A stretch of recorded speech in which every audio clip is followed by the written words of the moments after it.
guys! Welcome back to my channel. This is Jonah Chikadora, ang nangunguna sa chikahan, kulitan at tawanan. At kung bago ka pa lang sa akin channel, please subscribe and hit the notification bell para ma-notify kayo kung may mga bago akong video na ipopost. And to this chika to this video, I'm gonna show you how to solve 3x3 Rubik's Cube.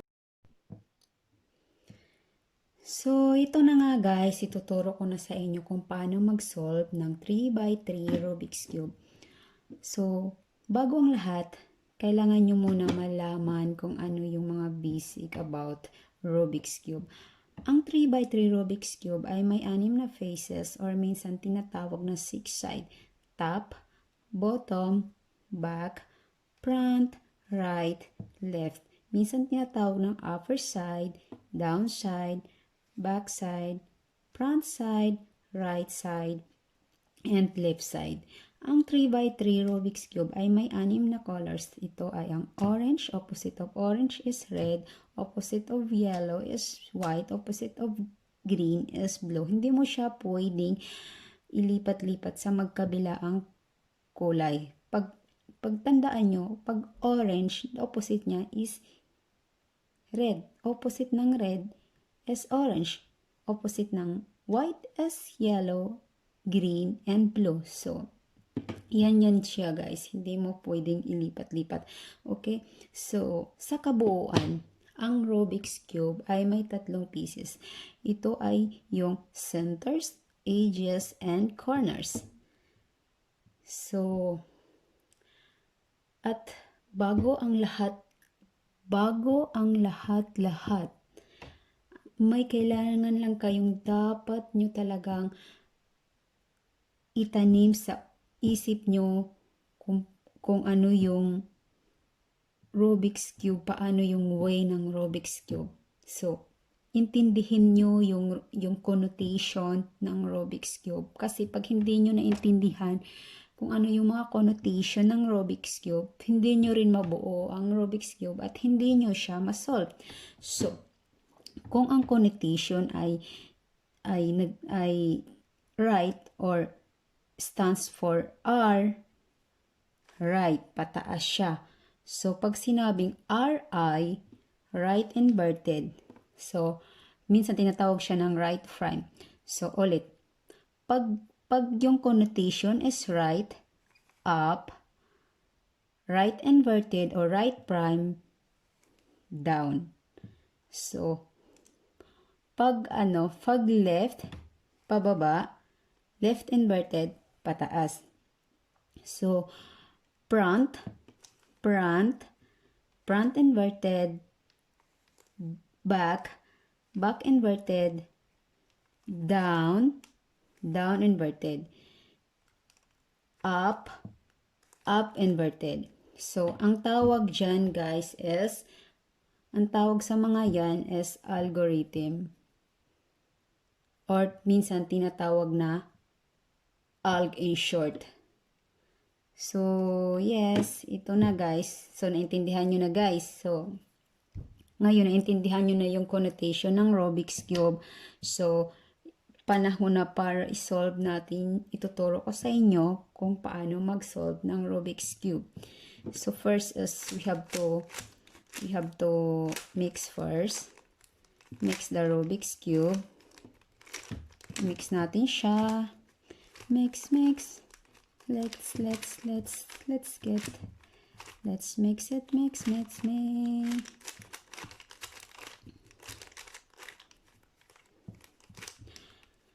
So I think this is pretty enough na na-mix na natin siya. So, ang next step nyo nang gawin is mag-decide kayo kung anong center ang gusto nyo. The center na orange, yellow, green, white, blue, and red. So, for me, ipipick ko siya yung pipiliin ko yung orange center. So, sa inyo yun guys kung anong kulay yung gusto nyo. So, pero kasi, dahil hindi nyo pa alam kung paano mag-solve ng Rubik's Cube at gusto nyo matuto, I suggest guys na gayahin nyo yung center ko at susundin nyo ako. Okay? Are you ready? Are you ready to learn about Rubik's Cube? Are you ready to solve Rubik's Cube? Okay guys, let's get it started. So, now, since decide ko siya na orange center ang gusto ko, so, ang unang gawin natin, ang unang isosolve natin at buuhin ay yung top cross natin. So, solve for the cross. So, let's make a cross. Let's make a top cross. So, how? Ang gawin mo lang, orange, di ba? Tingnan mo, ito yung center na pinili mo. Hawak-hawak mo yung cubes mo. Ito yung center mo. Center na orange on top. Then, sa front side mo is yellow. So, ang gagawin mo, ang hanapin mong kulay is orange and yellow. So, hanapin natin sa orange and yellow. It's here, and the others at the back. So, gawin lang natin siya is dito. Ilagay natin sa right side para pag-ikot. Pataas. So, this is wrong because center, it should be yellow. So, hanapin natin sa center na yellow. So, ayan na guys. Orange, orange, yellow, yellow. So, next is, we have orange and green. So, hanapin natin si orange and green. Orange and green. Nandito siya. So, ibaba lang natin siya muna. Yan. Orange and green. So, this is wrong. We put it back. So, ayan na. Orange, orange, green, green. So, and next, as we have orange and white. So, hanapin natin si orange and white. Nandito siya sa back. So, ikot lang natin siya.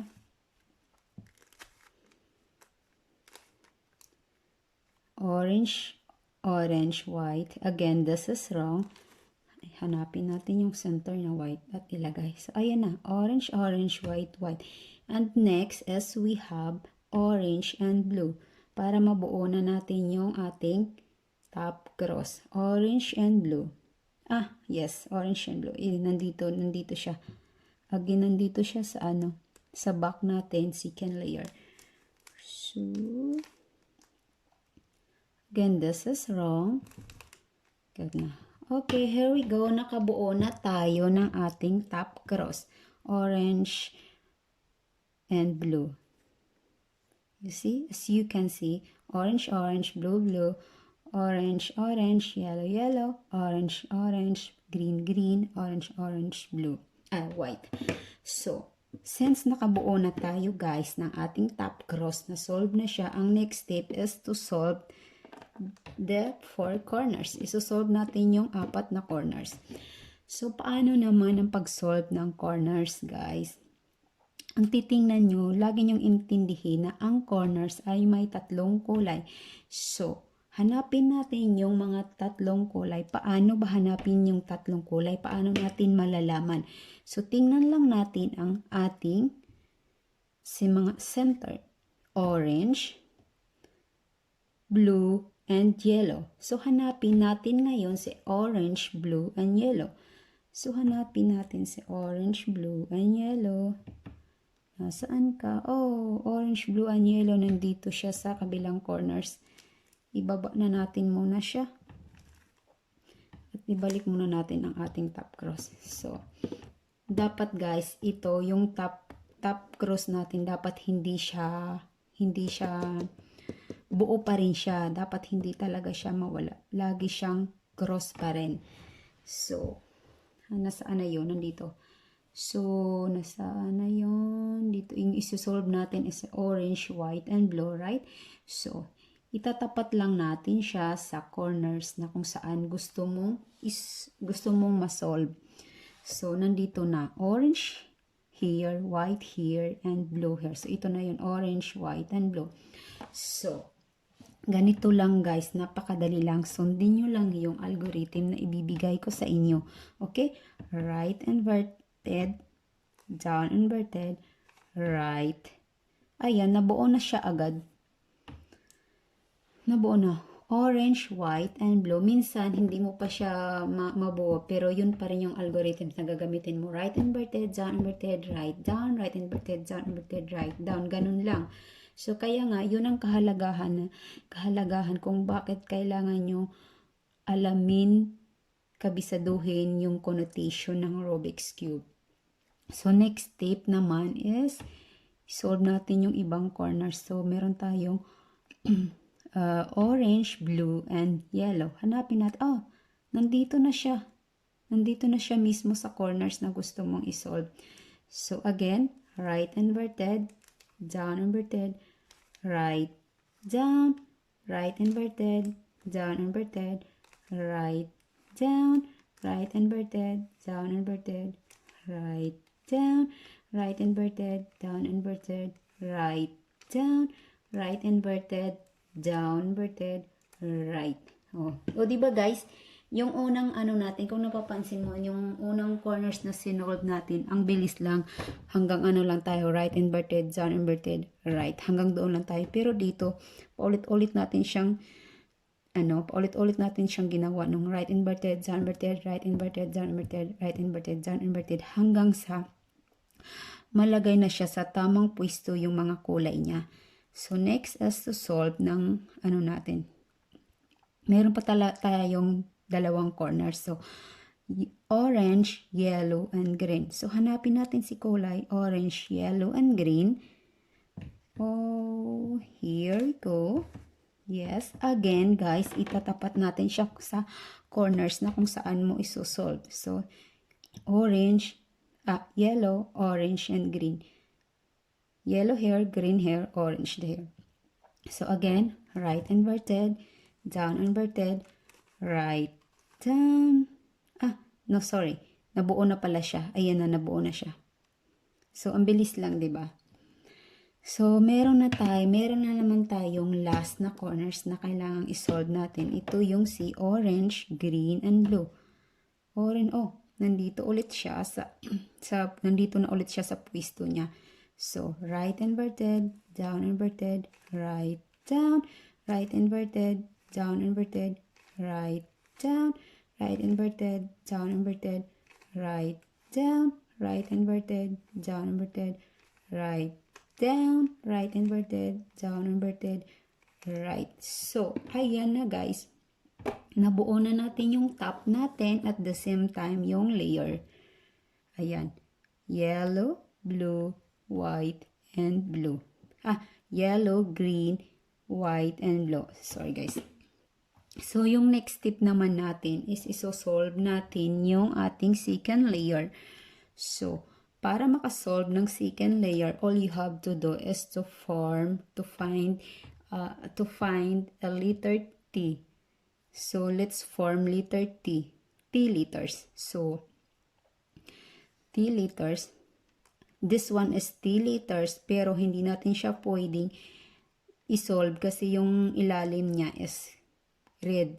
So, hanap tayo ng either green or white. Green here, white here, or either green or yellow. Kasi yellow yung sa kaliwa mo.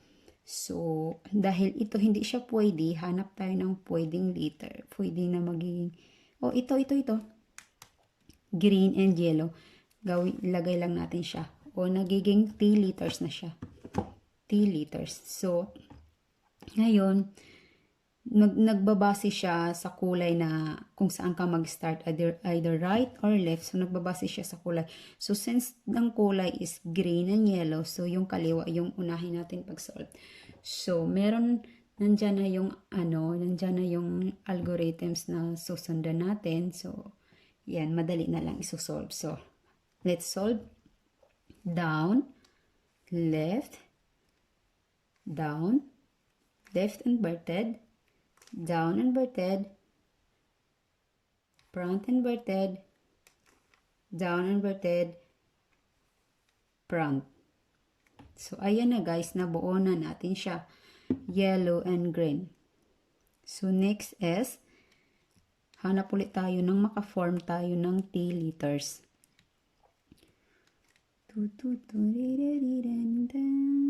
So, sa ganitong sitwasyon guys, walang available na colors na makabuo tayo ng T-letters. So, kahit ano na lang. Basta nag-form siya ng T-letters. Ito, T-letters. Ito, gusto ko itong ibaba siya dito. Gusto kong ilagay siya. So, yes. Gamitin natin yung si kaliwa na si left algorithm. So, ayan, nakababa na siya, diba? Ay, ito na, nakababa na. Nandito na siya. So, yan. Nakabuo na ulit tayo ng T-letters, white T-letters. So, again, left side na naman yung isosolve natin kasi siya, white and green. White here, green here. So, let's start to solve it. So, down, left, down, left inverted, down inverted, front inverted, down inverted, front. So, ayan na guys, nabuo na natin si green and white. So, next ay hanap ulit tayo ng T-letters. Again, wala tayong available na colors na pwedeng ma-solve. So, kahit anong letter T na lang yung gawin natin. Yan, T na yan. Ganito. Or pwede mo siyang, sorry guys, sorry. Meron pala. Meron pala tayong T-letters. Ayan. Nakabuo pala tayo ng T-letters. Hindi ko nakita agad. Sorry naman. So, again, kaliwa ulit yung isosolve natin. And, down, left, down, left inverted, down inverted, front inverted, down inverted, front. So, ayan na guys. Nabuo ulit natin si white and blue. So, meron na lang tayong last para mabuo na natin yung second layer. Meron tayong blue and yellow. So, let's hanap tayo kung alin yung makabuo ng T-letters. So, ito si blue. Blue and yellow. Blue here, yellow here. So, finally, makasolve na tayo ng right side. So, blue here, yellow here. So, here are the algorithms from the right side. So, down inverted, right inverted, down inverted, right, down, front, down, front inverted. So, ayan na guys. Let's check kung nabuo na nga natin yung second layer. Blue, yellow, green, and white. So, ayan, nabuo na natin yung second layer. Nabuo na natin, na-solve na natin ang ating top, the first layer, and the second layer. So, the next step is yung isosolve natin yung ating third layer at yung bottom. So, ang gagawin lang natin, babalik rin natin yung cubes natin, yung top natin, igawin natin ditong bottom. So, yung bottom ay magiging top na. So, ganun lang din guys. Ang unang isolve natin sa bottom natin is same lang din sa top. Nag-solve tayo ng top cross. Ang next naman dito sa bottom, ganun din gawin natin, solve for bottom cross. Kaya lang, kaibahan ng top at bottom, yung bottom meron siyang algorithm na dapat na nating susundan. Madali na lang siya. So, again, nandyan na naka-indicate na sa yung algorithm. So, sundan mo na lang at gayahin kung paano para makasolve at makabuo kayo ng bottom cross. So, let's solve for this bottom cross. Front, up, right, up inverted, right inverted, front inverted. Hindi pa tayo nakabuo guys. Minsan sa isang galaw mo, isang movement mo lang, makakabuo ka na ng bottom cross. Minsan naman hindi. Kaya continuous lang guys. Okay, continuous natin. Front, up, right, up inverted, right inverted, front inverted. So, ayan na guys, nakabuo na tayo ng bottom cross. So, next step naman is isolve natin yung ating bottom corners. Yung apat na corners, isosolve natin siya. Again, meron tayong algorithm na susundan. So, napakadali at napakabilis na lang gawin natin. So, ganito gawin natin guys. Right, up, right inverted, up, right, up, up, right inverted. So, same pattern pa rin guys, same algorithm. Ulit-ulitin lang natin hanggang sa mabuo natin yung apat na corners. Okay? Minsan kailangan mo siyang ulit-ulitin hanggat sa mabuo siya. Minsan naman 2 bisis, 3 bisis mo siyang ulitin, nabubuo na agad, na solve na natin yung bottom cross. So, again, right, up, right inverted, up, right, up, up, right inverted. See guys, hindi pa siya nabuo. So, kailangan talaga i-continuous, be patient lang talaga. Huwag kang mainip, huwag kang magsawa. So, kailangan habaan mo yung pasensya mo. So, let's solve again.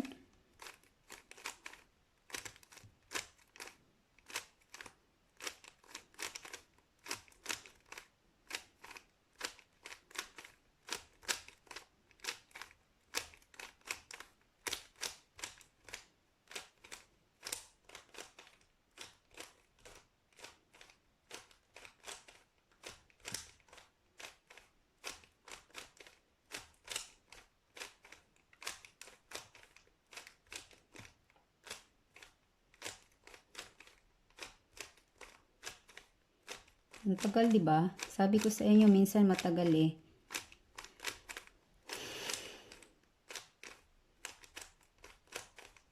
Pag walang tiyaga tayo, hindi talaga natin ma-solve. Kasi ano ba yan? Bakit ang tagal? Di ba? Oh my God, ang tagal niya na-solve. Sobrang mix yung sobrang na-scramble yung cubes natin.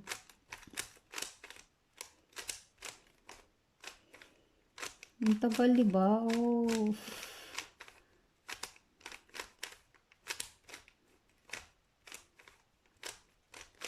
Nakailang na ako ikot hindi pa rin siya nabuo.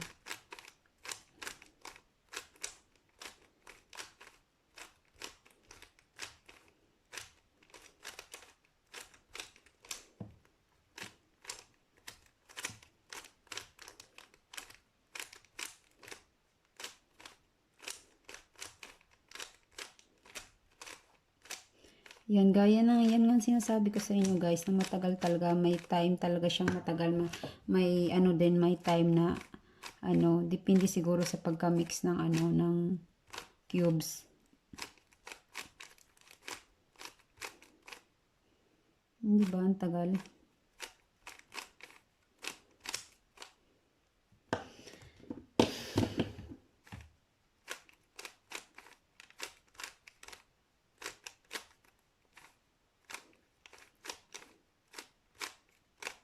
Ayan, here we go. Nabuo na rin natin finally yung ating...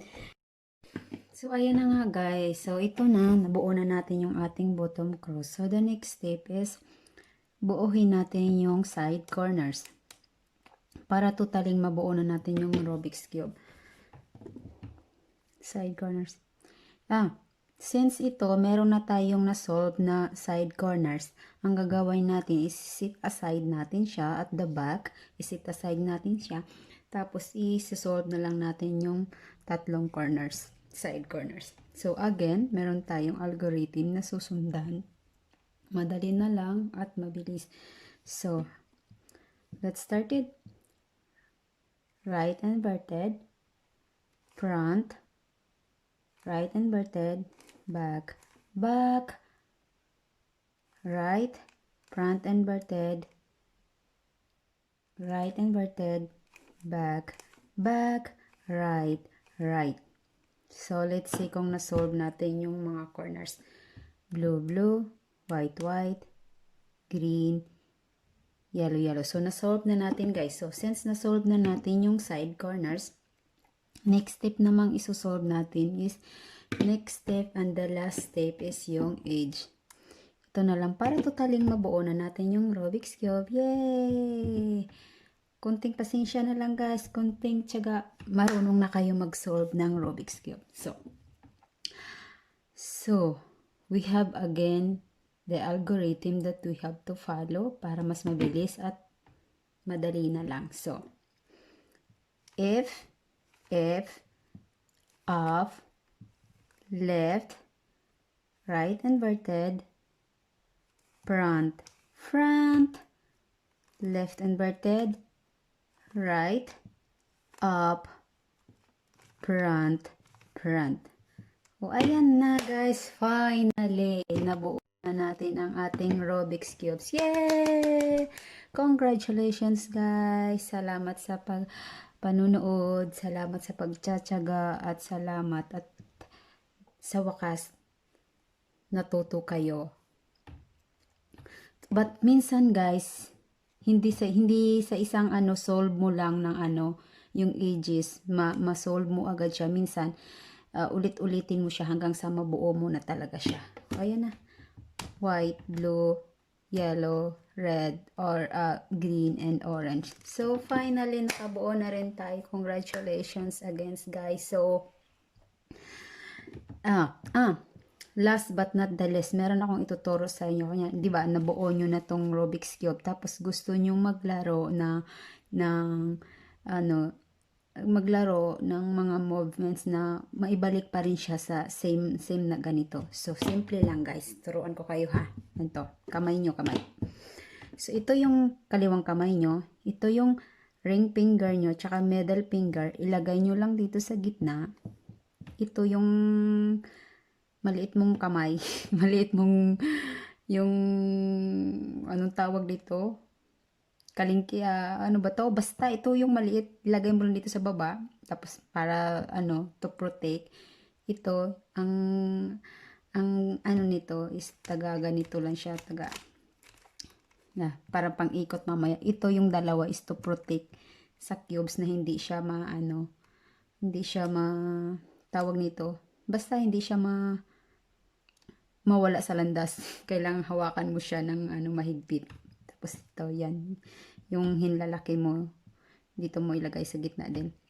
Tapos ito, yung kanang kamay mo, ito yung tatlong daliri mo, nakaganon. Imagine kung paano ka naghawak ng paano ka kumain at naghawak ng burger. Parang nakahawak lang ng burger. So guys, ganito.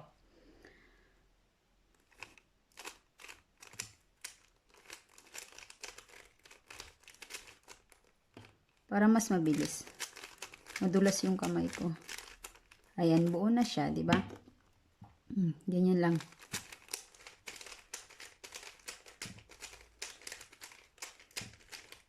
Taran! Buo na siya. Ganito. Right, up, right inverted, up inverted, right, up, right inverted, up inverted, right, up. Ganun. Ulit-ulit mo lang siya, guys, hanggang sa mabuo siya. O, diba? Congratulations guys! And now, kung bago ka pa lang sa aking channel, please subscribe, hit the notification bell, and thank you so much for watching.